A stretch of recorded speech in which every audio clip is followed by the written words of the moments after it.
Welcome to another Coffee with Samso, where we talk with ASX companies. But here today we've got another offshoot, talking to Florence Drummond, and we'll be talking about how the Indigenous engagement fit in ESG as we move forward. As we know, in our mining mineral resource area, ESG is a very important component. Welcome back, Florence. Thank you so much. Number 2, Coffee with Samso. I'm glad that you've decided that it is a very good platform to come back to. Definitely, and always a great conversation with you. So thank you so much for having me today. Well, Florence, look, this is not say contentious, but it's a topical 3 letters, and it's also very, very important in our industry. So give us a sort of your point of view of how that fits into the ESG world. Yeah, definitely. So from my space being Indigenous engagement, so what we're really focused on is sharing information around what that is and how that interpretation of Indigenous engagement, what that looks like in people's key deliverables, so operational key deliverables. So it's very important in the ESG space, as you said. So when we think about the environment, social performance and also governance, how does that translate into companies and what their needs are right now? So when we look at Indigenous engagement and social performance, that's probably where it's most aligned because it's very relationship based as well. And it's so important in your part of the sector or the value chain because I believe that's where it really starts to have that really raw and first impressionable relationship start, if that makes sense. That's where things can actually grow really well, or it can really turn things where you don't have a great experience with your stakeholders as well. So very important part, but flexible as well and simple for people who've got different sizes of operations. I guess I've always mentioned that in Australia, the 3 letters, the ESG, the E and G tend to be, being well versed, and we're pretty good folks in terms of being compliant in those 2 areas. The social part is, I think, is the contentious one where, and it's always an issue. It appears to be, right? So, from your experience, from what you talk to a lot of people. How do we move forward in this sector? Because it is where industry and First Nation sort of butt heads, if you want to use those words. Yeah, definitely. And I think it's more so understanding what's involved. So really thinking about what's the education piece behind this. As we know, SDG goals 2030 were the buzzwords and the hype for the last however many years. And now all of a sudden ESG has come to light. So it's another interpretation that we need to now adapt and interpret into what we do every day, what they do in terms of our key deliverables moving forward. So it's really thinking about, well, how do we implement that into our space? Something that's most important is that it is definitely relationship based, and we can definitely see, and I think more than anything, how we approached it in terms of IWIMRA and our consultancy, it's understanding then, well, how does this impact me on a daily basis? And bringing then the huge scope of, okay, this is how it will impact my family and my social life, my community, my day role or my job in my at work, but also at a national level as well. So thinking about what are the policies there that influence what we should be doing with ESG, but then you need to then go to the international level where you look at things like, for us anyway in our space, UNDRIP, which is the United Nations Declarations of Rights of Indigenous People. How does that mechanism then impact back again national, community, family level? So really understanding what you can do in your sphere of influence to do that. So I know that may have sounded, a lot more complicated, but I think we need to understand what's the bigger impact that we're trying to achieve here. When we talk about these topics, everything's got a measure of performance, a measure of whether you have achieved the goal of what you're trying to fix in some ways. How do we measure social performance in this space? Yeah, and that's such a good question because, like you said before, with the environment and the governance, they're clear guidelines on what you can do and how to measure it. In terms of social performance, the tools that we can use, especially around the reconciliation action plans, there are key guidelines, there are key indicators that people can start to perform to. We know that there are requirements, and that with the tier ones or any other corporations that are implementing these strategies, we can see that there are pieces through engagement, whether it be community engagement, Indigenous business procurement as well, and also employment. So they're key indicators. But at this space, in terms of exploration, you're not really at that place yet where you have a fully equipped team to help you measure, help you outreach, and help you do other things to have those clear guidelines. It's more so about that basic relationship, I suppose, capacity building. How do we go out and connect with community? How do we understand what the needs of the communities or the regions are? And how do we engage with that respectfully as well? Very human and relationship based. So it's more about your own unconscious bias or understanding of the region and what you bring as well in terms of your shared value. I mean, in our exploration, as you mentioned, we don't have the myriad of jobs or myriad spread of access to work for, well, most people anyway, not to say even Indigenous society. But in an exploration, like, you got your basic people, right? You've got your geophysical crew, you've got your drilling crew, and you got your field crew, right? How is that in today's term, like, and we can reference back to Indigenous women specifically or not, but has there been a program of trying to get people in that industry there, from an early stage? Not any specific pre-employment programs or anything at that stage, because it's still very early exploration, right? You don't even know if there's anything there to develop into something greater, as you know. So I think where there's shared value there is thinking about what services can you start to engage with at that very point, whether it be through car services or accommodation services or equipment services. That can really start to create an early relationship with Indigenous suppliers, but they can also be local Indigenous peoples as well, which is a really good thing for your exploration operations also. Other things as well that we can really do at that point is when we think about joint ventures with Indigenous peoples, what does that then look like? Because that's a real fantastic opportunity. And if we're thinking about the people who are currently in operations, they are people who obviously have financial empowerment and a lot of access to disposable income as well. How can they start to access that market and help you or invest into your operations at that early stage?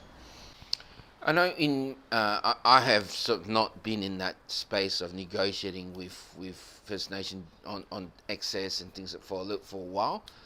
Although in the near future I may be involved. But in terms of what it was 10 years ago, 20 years ago, has there been a shift, a change, betterment, or worse, or what's been happening? Well, what my experience is with the conversations that are around right now is around people have got access to more information. So when we think about our shareholders who are investing into our operations, they've got more access to information around, okay, well, the traditional owner groups are supposedly these people that live there. These are generally my commitments to a betterment of that community, and this is how I can help influence that change. What we do find is that those relationships are dynamic, let's just say that, but there's always opportunity for that to grow. So I think access to education around the whole value chain as well. So what does exploration do, and how does that then translate into operation? And then this is how we can start to service it, whether it be an Indigenous business coming through or employment, and then how do I come then to be the end product or the end user. So I think where we can improve for us to realize how we can bring value to the entire value chain is understanding where we can work best. So I think over the last, I can really only talk about the last 3 years that I've been really active in learning about this space, is that there is definitely still the fragile piece around social performance, around relationships, because it really starts to question you as a person in terms of your social beliefs, right? So it becomes really personal, and if people aren't prepared to address that in a professional manner, then that's where I think complications or that unconscious bias can really impact business decisions. Okay. In your what you represent, Indigenous women in mining, since we last spoke, feels like a long time ago, but I've just realised it wasn't that long ago. Has there been what's been happening in that area for you? Definitely for us, we've always taken a solutions approach to everything because there are so many elements and components out there that are overwhelming. We spoke before about what ESG looks like, how SDG is implemented, and how that is implemented or how that impacts our community as well. So what we do in terms of understanding what we have control of, we've been speaking to other services around building our capacity as people, but also as businesses as well. So thinking about where do we fit in the value chain and how can we assist? We've been very excited to be consulting more with companies at this exploration space, but really just to help them understand, well, how does Indigenous engagement look like to your operations? I mean, you mentioned to me before that there was a report that 90% of the small caps or the mineral exploration guys don't actually have a policy, you want to use the word, or a strategy. Maybe give us some comments on that. Yeah, definitely. It was published last year by two researchers down at the University of South Australia, and so their report found that over 90% of companies servicing this space did not have an Aboriginal engagement policy. So that then reflects the need of, or the opportunity more than anything, to really think about, well, what's a simple strategy that we can put towards people operations for them to then roadmap more than anything to where they sit now, but where they can go. There is definitely benefit to that because if you're looking for investors moving forward, they're now very sophisticated and educated around what we should be all doing in terms of looking after the environment or looking after our communities and moving forward. So I think where the opportunity is here for the exploration space is implementing or having a strategy available that's simple, but then can forecast into the future and satisfy things that talk to reconciliation action plans and ESG targets. One of the questions that I've thought about over time is that when we talk about our mining industry or exploration mineral resource industries is one of the major components of our GDP, right? So over the time, has there been, and I know that there are some because when I was working up in the Pilbara, there were a lot of Indigenous companies being suppliers to the industry. Has that, from your conversation with people, has that sort of moved or increased in what they are now supplying, apart from just, because when I was there, they were doing a lot of earth moving mining services. So has that changed over the time? Absolutely. There's definitely a lot of programs to assist Indigenous businesses to build their capacity as business owners, but also their sophistication as well in terms of how to partner with non-Indigenous businesses or people, but then also how to use the digitalization of this world right now to be much more agile and also continue that access to markets as well. So there's definitely an array of different services. So yes to earth moving, and there's still a huge number of people and services there. But we spoke about coffee, and we have resources such as stationery, but also consultancy services as well. Probably one of the biggest challenges there in terms of access to markets, again, that relationship building and where to find these businesses. If you're making contact with your local chambers of commerce or your Indigenous chambers of commerce, they're definitely a hub for these Indigenous businesses that come to there to help build their capacity as well. That's a good point, because that would be a way for a lot of these companies to engage on the social aspects of things, because sometimes we just think of access agreements. We just want to go in there and do this, and then okay, we'll get you guys to help do some filter system work, or and I'm talking specifically in my sort of playing area. But you could engage in, like you're saying, the coffee business, to be supporting that and then helping to bring that in, and part of that could that be part of that social engagement that we've been talking about? Yeah, absolutely, and that exactly does satisfy the Indigenous procurement policy as well. So already, if you're implementing or engaging with these Indigenous businesses at these levels, absolutely it does satisfy these indicators where you can then show to your shareholders that you are very active and you're already engaging in this space. So it's a very good win for many of these early businesses as well. I think it's well, I had that light bulb moment just then as we spoke. It will be very similar to a lot of these other companies who work outside of Australia, where they engage the local people, they built schools and they built hospitals, etc.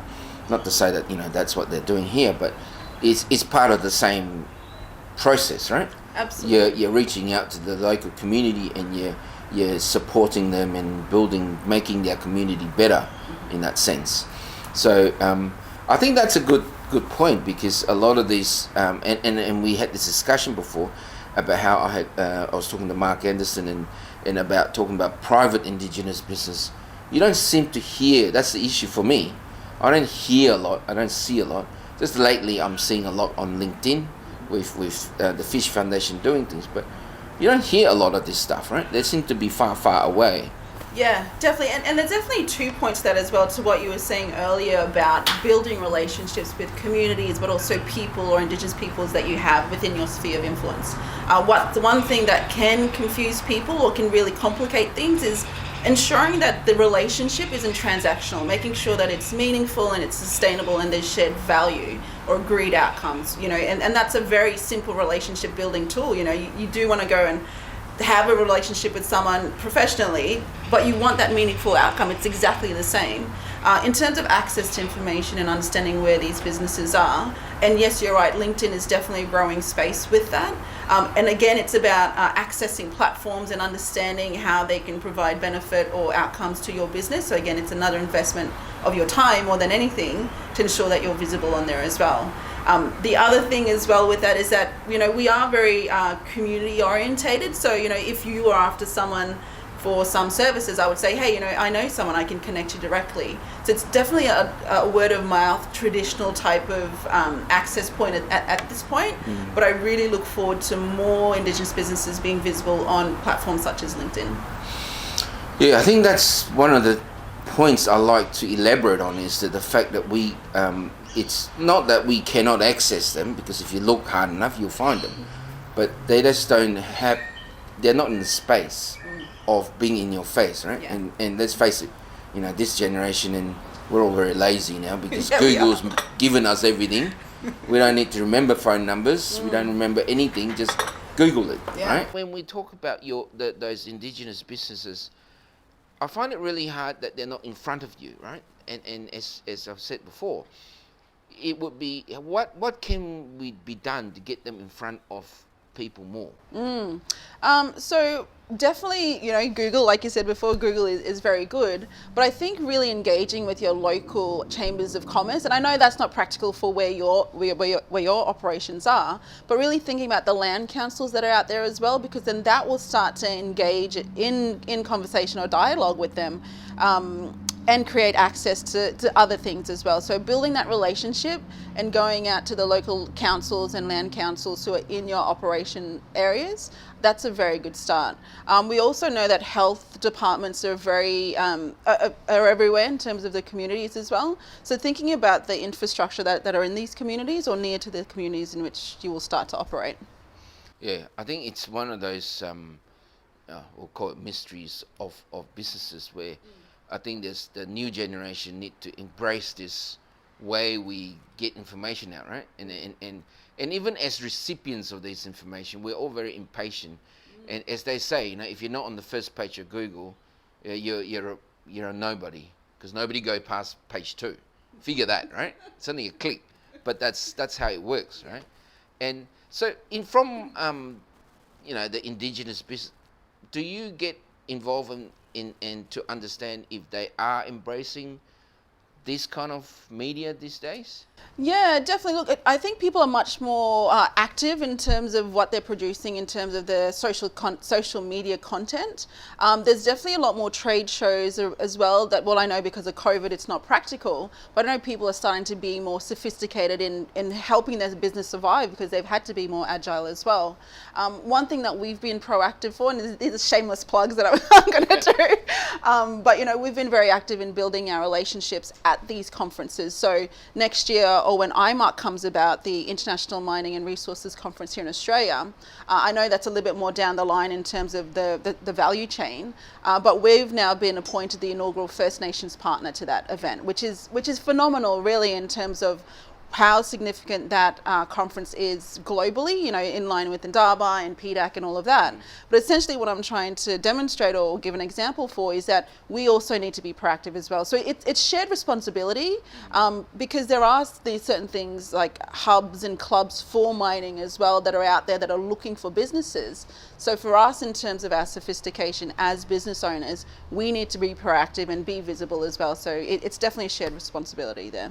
Oh, absolutely. I think in every aspect of things, so my pet peeve with my industry is people are not embracing this form of media or engagement more than they should, right? They're still very old school in terms of it, and it works on both ends, right? And I'm even like for the size of Samso, the investors or the viewers are actually engaging with me by messages and by emails, and that's only because I'm more out there than maybe the next guy. Yeah. Not necessarily. Well, we are better, but again, another shameless plug.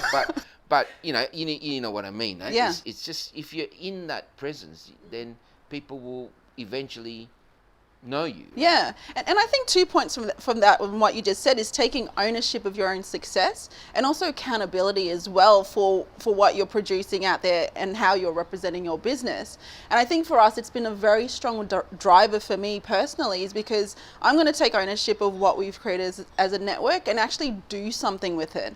I know there's many people or many opportunities and many networks that are out there who are just there to create the space to have a conversation, but that then needs to develop, because if you're just still having like a conversation about the same things, about the same problems, or issues or challenges, but not actually putting things in place, then it will remain still that, and like we talk about, you asked the question before about what's been the 10-year progress or the long-term or sustainability of what we're trying to do, is that we need to make sure, we need to understand that globalization is real, digitalization is here, but there's huge opportunity for us to grow and to connect and to do things better as well. Look, sustainable investment is here to stay. Yeah. ESG is here to stay. And in some respect, ESG has always been here, just never really in the forefront of you must do this. But a lot of people were already doing it. It just wasn't labelled. Yes. I think that's my point. I think a lot of things, once they've been labelled, then one goes, oh, that's important. Yeah. But people were already doing it in some ways. And that's why a lot of times in Australia it gets the message, but it's not as strong, because we were sort of doing it already. And then now the label is we can actually give it a name, right? But look, Florence, it's fantastic. I mean, look, and always good to have a chat with you. I think it's a really interesting topic. I think I hope to push it in front of people's face.